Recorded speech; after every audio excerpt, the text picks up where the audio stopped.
Zelenskyy calls on partners to create legal framework for transferring Russian assets to Ukraine. Here's a summary of the article. Your profile can be used to present content that appears more relevant based on your possible interests, such as by adapting the order in which content is shown to you, so that it is even easier for you to find content that matches your interests. Content presented to you on this service can be based on your content personalization profiles, which can reflect your activity on this or other services, possible interests and personal aspects, such as by adapting the order in which content is shown to you, so that it is even easier for you to find content that matches your interests. Information regarding which content is presented to you and how you interact with it can be used to determine whether the content e.g. reached its intended audience and matched your interests. Reports can be generated based on the combination of data sets regarding your interactions and those of other users with advertising or content to identify common characteristics. Information about your activity on the service, such as your interaction with ads or content, can be very helpful to improve products and services and to build new products and services based on user interactions, the type of audience, etc. Content presented to you on this service can be based on limited data, such as the website or app you are using, your non-precise location, your device type, or which content you are interacting with. Certain information is used to ensure the technical compatibility of the content or advertising, and to facilitate the transmission of the content or ad to your device. This post received a score of 3,500, with an upvote ratio of 95%.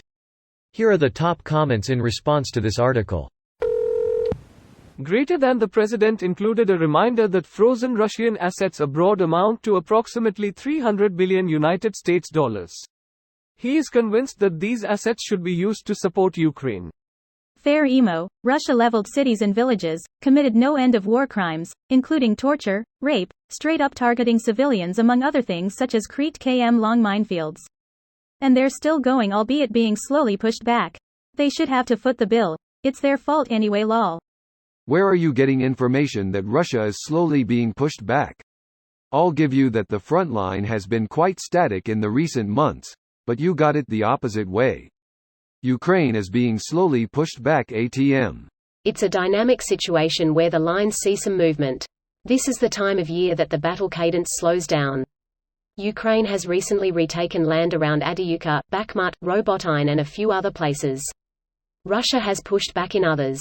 Pretty normal for the winter season.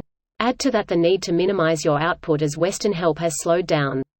At least until Biden gets re-elected and MAGA loses the House. The problem with the dynamic stalemate messaging is, you realize, as War on the Rocks pointed out, is that it's not static because there's a projected net neutral trade, but because Russia is gaining momentum as Ukraine is losing it. So no, technically it's not a stalemate, but that's because Russia is about to gain ground. Note how he keeps using the term, terror state. That's because the only existing legal framework in the US, and, I assume, Europe, for the government to confiscate the funds of private entities as if those entities are linked to terrorism. So if the Russian invasion of Ukraine can be legally described as a terrorist act, the money, which mostly belongs to Russian individuals and corporations, not the Russian government, would be up for grabs.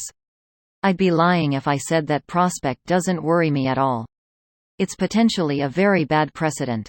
In 2022, the European Parliament declared Russia a state sponsor of terrorism. Yeah, the US hasn't, for a variety of reasons. Mostly the fact that designating a country as a state sponsor of terrorism makes it illegal for US companies to do business with them, even via partnerships, which could seriously harm the economy of Central Asia. We only have 3 or 4 countries on that list. North Korea, Iran, and I forget who else. It would be a big deal to list Russia in such company. It could also make Putin think we are trying to force regime change, with unpredictable consequences. This video was automatically created by Reddit to speech. The article and comments in this video were selected from Reddit according to their upvotes, and any paraphrasing was performed by smmry.com, without any human intervention.